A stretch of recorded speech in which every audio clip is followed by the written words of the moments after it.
네, 엔비디아가 이제 종가 기준으로 이제 100달러를 이제 두 번째 깬 것 같습니다.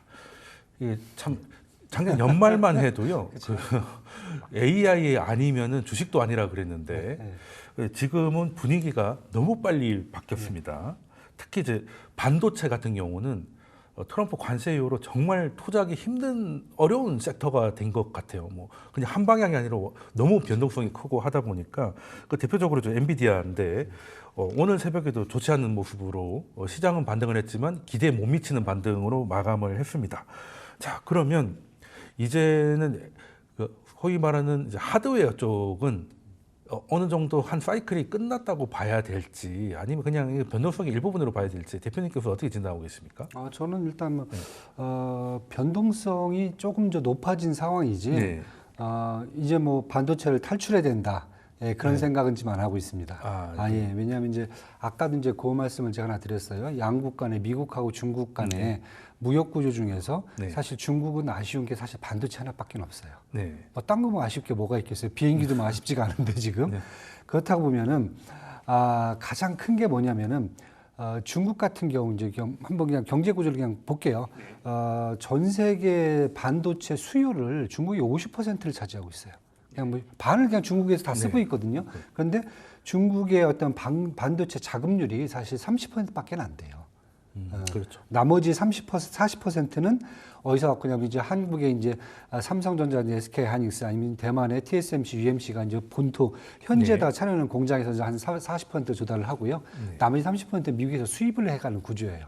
근데 이제 미국에서 이제 수입하는 구조를 그 부분을 지금 막아버린 거기 때문에 사실 어떻게 보면은 수출 제한이 반도체한테는 중국에도 불리하고 그 다음에 엔비디아한테도 뿐만 아니라 뭐 마이크론 테크놀로지, AMD 같은 뭐 웨스트 죄송합니다. 글로벌 파운드리까지 이런 전반적인 이제 미국의 반도체 사업도 사실 불리한 상황이 되어버렸거든요. 그래서 저는 지금 이제 당장은 지금 시간이 좀 필요하겠지만은 아까 말씀드렸듯이 미국과 중국이 협상이 들어갔을 경우에 저는 중국 쪽에서는 우선 반도체부터 얘기를 할 것 같아요. 가장 먼저가 반도체이기 때문에. 반도체이기 때문에 그래서 그걸 미리 알고 사실 젠슨황 대표가 지금 이제 중국에 가서 지금 영업을 하고 있는 게 아닌가. 왜냐하면 애플이라든지 사실은 테슬라하고는 사실 다른 행보거든요, 확실히. 그렇죠. 미국에도 뭐 공장을 뭐 4천억 달러 들여서 4년 동안 짓겠다라고 하고 중국에 가서도 지금 주요 인물들 다 만나고 물론 이제 수출 규제를 하고 있지만은 이제 그런 부분까지 지금 나와 있고 그래서 이런 걸 제가 본다라고 그러면은 저는 시간이 조금 해결만 되면은 중국에서의 어떤 문제들 지금 가장 큰 문제가 거기거든요. 요 문제가 조금 더 이제 완화가 될 수 있다라고 지금 보여지고요. 두 번째는 그러면 이제 중국에서 이제 매출 특히 이제 화웨이 등이 지금 뭐 화웨이가 갖고 있는 이제 회사죠. 하이실리콘이 요즘 뭐 지금 괜찮은 뭐 반도체를 뭐 A 반도체 만들고 있다 그러면서 올라온다 얘기하지만은 사실 그거 갖고도 사실 부족해요. 그리고 수요 문제도 있을 거고요. 수요가 아직 부족하기 때문에 그리고 지금 이제 보는 게 글로벌 리서치 하우스에서 보는 게 중국 때문에 당연히 지금 이제 매출에 대한 조정이 이루어지고 있거든요. 근데 제가 연초에 봤을 때 작년 대비해서 엔비디아의 올해 매출 2025년도 매출을 한 56% 높게 잡아놨었어요. 근데 지금은 조정을 했는데 이게 지금 한 50%까지 증가하는 거 조정을 했단 말이죠. 그러니까 쉽게 해서 뭐냐면은 엔비디아는 그 얘기했어요. 분기당 55억 달러의 매출이 줄어들 거다. 이것 때문에. 그런데 시장에서 보는 것은 중국이 아니더라도 H20이라든지 아니면 A200이라든지 이런 저가 사양들을 쓸 수 있는 곳은 아직도 많다. 그것까지 수요처가 나오고 있기 때문에 저는 이렇게 이제 전반적으로 본다 그러면 우리가 생각했듯이 그렇게 엔비디아에 대한 불안감을 가져갈 필요는 없을 것 같다. 이렇게 지금 보여지고요. 그냥 당장 이번 이제 5월 28일 날 이제 1분기 이제 매출 지금 전망치가 431억 달러예요. 전년 대비 65% 잡아놨고요. 그 다음에 전월 대비 10% 증가한 걸로 잡아놨어요. 그게 조정이 된 겁니다, 이번에. 줄어든 게 그 정도다. 그게 줄어든 게 그 정도예요. 그렇다고 보면은 지금 엔비디아가 갖고 있는 이제 펀더멘탈이죠. 포워드 PR이 이 줄어든 그 매출 전망치를 갖고 나오는 게 22배예요. 스트롱 바이로 나와 있거든요. 그래서 최근에 바클레이가만 155달러까지 하향 조정했고 UBS가 180달러 하향 조정하고 로젠블락이 한 200달러 하향 조정했어도 평균 목표 주가는 한 지난달까지만 하도 한 180달러 정도였는데 지금 170달러 정도, 한 10달러 정도 내려와 있어요. 그걸 본다면은 지금 100달러에서 목표 주가까지의 저는 갭은 엄청나게 크기 한 때문에 80% 정도의 저는 여력이 있다. 그래서 솔직히 말씀드릴게요. 저희 고객분들한테 네. 저는 이제 100달러 밑에서 언제 한번 사보실 수 있을 것 같아요. 제가 그 말씀을 네, 드렸어요. 그럴 수도 있겠습니다. 국내에서 사실 이제 환 때문에 달러 환 때문에 조금 이제 이 매수를 주저하셔갖고 네. 국내에 보시면 이제 그 자산운용사 만든 엔비디아 밸류체인 액티브 ETF가 있어요. 네. 그걸로 해드렸습니다.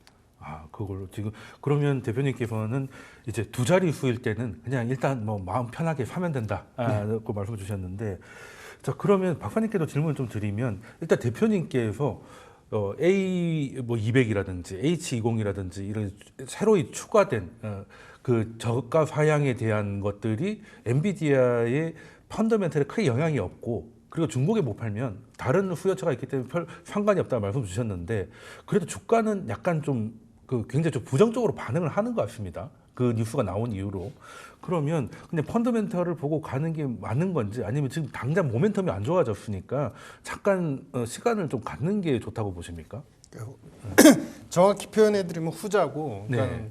시간을 가져야 되는데 이게 네. 언제 어떻게 창구가 열릴지 모르겠다. 네. 그러니까 마냥 좀 기다릴 수밖에 없는 환경이 네. 된 거죠. 그러니까 왜 그러냐면은 우리가 엔비디아는 이제 칩도 훌륭하지만 사실은 엔비디아의 칩을 잘 생각해 보시면 거의 미국 내에서 독점화됐다고 보시는 게 맞습니다. 그렇죠. 그러니까 독점화돼 있고 독점화돼 있는 엔비디아의 칩을 가지고 다른 기업들이 따라오고 있는 상태이고, 하지만은 실제로 상용화가 돼서 가장 소프트웨어적으로 AI를 갖다가 완성하는 데서 가장 잘 쓰여지고 현실적인 칩은 이거죠. 그러니까 우리 그걸로 비하면 좀 맞겠네요. 그러니까 일라일릴리가 지금 비만약 팔고 네, 있잖아요. 그렇죠. 다른 경쟁 기업들 계속 따라오고 있잖아요. 근데 맞습니다. 당장 한국에도 팔고 있고 네. 한국에서도 맞았을 때 효과 있어. 비싸긴 한데 효과가 있어요. 네. 이런 건 일라일릴리 제품이에요. 그렇죠. 사실. 지금은 그렇죠. 그거 똑같은 상황입니다. 네. 그런데 그러면은 이 시장, 많은 이제 엔비디아 칩이 팔려야 되는 시장이 많이 있어요. 전 세계에 있어요. 그런데 제일 큰 시장은 어디일까? 사실 미국이에요. 그렇죠. 뭐 근데 빅테크가 미국의 있는. 매크로가 어떻게 될지 모른다는 불확실성이 있고, 네. 그리고 관세가 사실은 그렇게 반도체 기업들한테 크리티컬 영향을 주지는 않을 거라고 봐요. 네. 그렇지만 그럼에도 불구하고 이러한 시즌 때 금리도 변동이 있고, 그다음에 자금 시장, 우리 얘기하는 이제 역 RP라고 하는 이제 돈을 갖다가 조금 걷어들여서 상업은행들이 또 다른 데 투자할 수 있는 그런 돈들도 흐름이 최근에는 약간 멈칫하고 있는 게 그렇죠. 보이거든요. 네. 그러면 이런 상황에서 기업의 경영자나 이제 기업 재무관리자가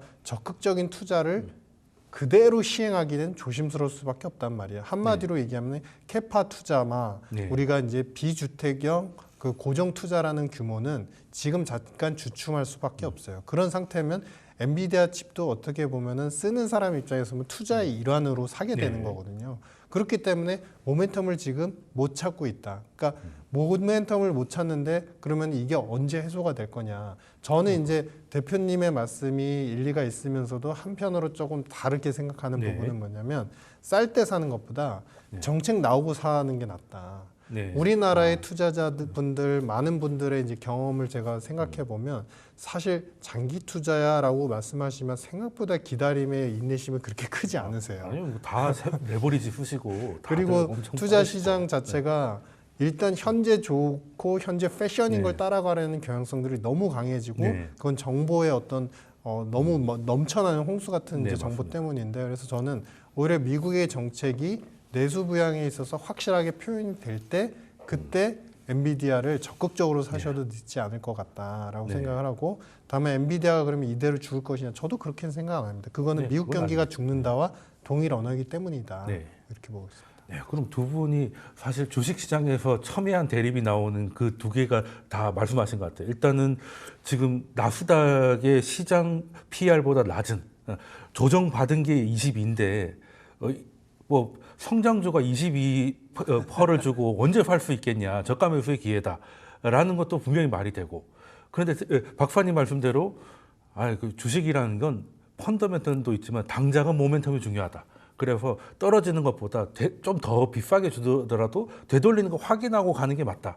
근데 이거는 그냥 시청자분들의 성향 문제인 것 같아요. 스타일의 차이, 그냥 스타일의 저가 매수를 하실 분이면 대표님 말씀 참고하시면 될 것 같고, 난 그래도 이제 모멘텀은 중요하다 생각하는 분들은 이제 박사님 말씀을 좀 새겨들어도 될 것 같은데, 자, 그러면 엔비디아에 대해서 또 얘기를 했으니까 우리가 또 엔비디아 하시는 분들이 엔비디아만 하진 않죠. 이제 미장을 하신다면 이제 필반 관련 ETF를 하신다던가, 뭐 폭슬, 뭐 이런 거 하시는 분도 있고, 또 국내장에서는 또 하이닉스, 삼성전자를 많이 하신단 말이에요. 그러면 이번에 그 엔비디아의 이제 그 규제가 그 삼성전자, 하이닉스도 똑같이 악재로만 될지, 아니면 또 매기가 이쪽으로 와서 또 저가 매수의 기회가 될 수도 있고, 뭐 여러 가지 생각이 있을 것 같은데, 여기에 대해서 대표님께서는 어떤 견해를 갖고 계십니까? 그러니까 저는 지금 뭐 삼성전자든 SK 하이닉스든 네. 이게 단순하게 엔비디아의 H20 중국 수출 통제 하나 갖고 네, 뭐 보기는 그게 하죠. 뭐 이 회사들의 주가의 앞에 방향성을 정한다라고 보이지는 않고요. 네. 그냥 본다면 그냥 이 구조가, 그러니까 쉽게 해서 이제 미국이 정부가 이런 레거시 반도체들을 이제 중국에 파는 것을 이제 허가를 받아라 이렇게 이제 규제를 하는 부분, 이것을 하나 이제 봐야 된다라고 지금 보여지고 있고요. 저는 이제 SK 하이닉스 같은 경우는 어차피 지금 엔비디아 그다음에 TSMC하고 이제 엔비디아하고 TSMC, SK 하이닉스 하나 이제 사실 동맹체로 지금 연결이 돼 있거든요. 그렇죠. AI 칩에서. 그렇다 보면 SK 하이닉스는 이제 뭐 H20이 됐든 뭐 A200이 됐든 뭐 중국발 이제 이런 매출 구조가 한 10% 정도가 깎인다라고 하면은 어떻게 보면 이제 SK 하이닉스는 거기에 조금 이제 휘말릴 가능성은 좀 있어요. 네. 근데 저는 그렇게 생각보다 크진 않을 것 같다. 왜냐하면 사실 H20이라든지 A200에 들어가는 그 HBM 같은 경우가 몇 개가 없어요. 그렇죠. 저사양이에요. 또 예전 그건, 거고. 그건 삼성전자가 만들어도 돼요. 굳이 뭐 아니 마이크론이 지금 뭐 대량 생산한다고 하기 때문에 그런 쪽이 들어가지. SK 하이닉스가 갖고 있는 HBM4라든지 이런 수준까지는 안 가는 거거든요. 그래서 저는 이제 그렇다면 SK 하이닉스는 조금 이제 심리적으로 약간 불안하긴 하지만 그렇게 큰 영향은 없을 것 같다. 이게 첫 번째고요.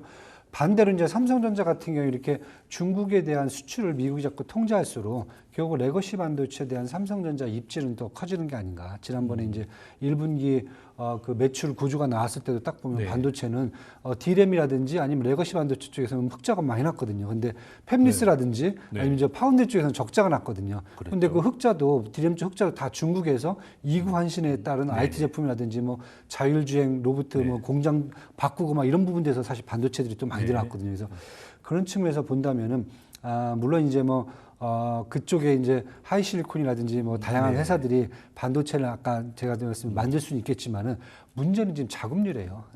중국의 자금률이 이렇게 떨어지다 보면은 결국은 삼성전자를 할 수 있는 여지가 그냥 H20 때문에 그런 게 아니라 저는 전반적으로 그런 구조들, 미국이 자꾸 반도체를 막는 구조에서는 삼성전자가 어떻게 보면 레거시 반도체를 판매하고 영향력을 높이는데 더 유리한 방향으로 갈 수 있지 않을까. 이렇게 좀 보고 대표님은 있습니다. 저번에서도 이제 삼성전자에 대해서는 스트롱바이 의견을 주셨으니까 지금 엔비디아도 삼성전자도 둘 다 강세 전망을 하고 계신 걸로 알겠습니다. 그러면 이제 오늘 우리 아침에 나왔던 얘기를 하고 좀 마무리를 할까 싶은데, 테슬라가 이제 실적을 발표했습니다.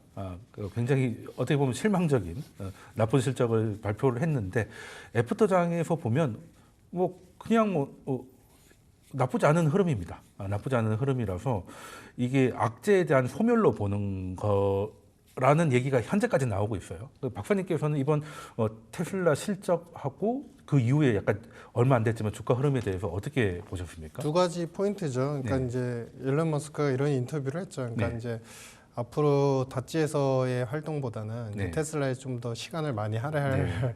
그러니까 대표가 딴 데가 있다가 온다는데 그렇죠. 누가 싫어하겠습니까? 네, 그러니까요. 그게 있고 거기다 두 번째는 이제 중국하고 상당히 145%는 관세는 사실 거기에 가까울 거라고 생각하지만 그보다는 낮을 것이다라는 이제 트럼프의 이제 미국 시장 끝난 이후에 이제 인터뷰가 두 개가 겹쳐지면 사실은 테슬라의 투자자들 입장에서 보면 대표가 돌아온대. 미국에다가 팔 수도 있겠네?라는 이 두 가지 희망이 다 곁들여지면서 이제 그런 부분들이 이제 그러면 실적은 최악을 벗어난 거 아닐까라고 하는데 이건 이제 제가 판단하기로는 이제 기술적인 부분이라고 생각을 하고요. 그러니까 네. 기술적이라 하면 여기서 그러면 바닥을 잡고 뭐 다시 계속적인 우상향이라기보단 너무나 지나치게 이제 빨리 빠진 것에 대한 네. 반향적인 이제 매수 정도다 이렇게 그러니까 이제 생각합니다. 하방정지 정도 확인한 거 아닌가 판단하셨고, 그럼 대표님께서도 한 짧게 좀 저도 브리핑해 같은 주시면. 생각이고요. 네. 뭐 다른 거보다 이제 뭐 일론 머스크 얘기 때문에 결국은 네. 좀 주가가 잠깐 반등한 그게 제일 건데, 컸겠죠. 예, 문제는 뭐 들어온다고 해서 지금 어떻게 보면 펀더멘탈을 바꿀 수 있는 그런 여지는 사실 없어 보이거든요. 네. 그렇다고 보면 저는 이제 계속 이런 장에서는 결국은 뭐 성장 주기는 하지만은 네. 그래도 펀더멘탈을 안 볼 수가 없기 때문에 네. 아직도 PER이 지금 90배예요. 예, 그리고 올해 매출 성장률을 조정을 했는데 작년에 비해서 10%로 조정을 했어요. 네. 원래는 16% 조정인데, 그래서 제가 봤을 때는 야, 이것도 더 과한데 지금 분위기가. 이것도 긍정적인 네. 전망이다라는 말씀이신 거죠? 아니 너무 이게 조정을 했어도 네. 저는 올해 매출이 작년에 비해서는 사실 저는 마이너스 나올 것 같아요. 테슬라 같은 경우는. 네. 예, 그것까지 감안한다 그러면은 저는 아직도 고평가되어 있는 것은 충분하다. 예, 계속 그것을 본다라 그러면은 말씀하신 대로 지금 잠깐 뭐 일론 머스크 효과가 조금 이제 눈에 보이는 거 아닌가. 네. 근데 그 효과도 지속될 것 같지는 않고요. 다시 이제 펀더멘탈을 계속 보게 될 거다. 저는 이렇게 좀 말씀을 드리고 싶습니다. 네. 사실 결국에는 우주산업 얘기에 대한 트럼프의 그렇죠. 정책이 확실하게 나와야 됩니다. 네, 그러니까요. 이게 참 테슬라는 취임할 때 뭐 그 공동 대통령 아니냐 이런 얘기하면서 이제 기대감이 엄청 컸다가 이제는 이제 돌아온다고 하니까 오히려 더 좋아하게 되는, 참 몇 달 만에 분위기가 너무 빨리 바뀌어서 주주분들이 약간 혼란스러울 것 같은데 다시 돌아와서 열심히 하신다니 기대를 한번 가져보겠습니다. 자, 그러면 이제 테슬라까지 오늘 이야기 두 분 이야기는 여기까지 듣도록 하겠습니다. 지금까지 이완수 대표님 그리고 유신익 박사님이셨습니다. 두 분 말씀 감사드립니다. 감사합니다. 감사합니다. 감사합니다.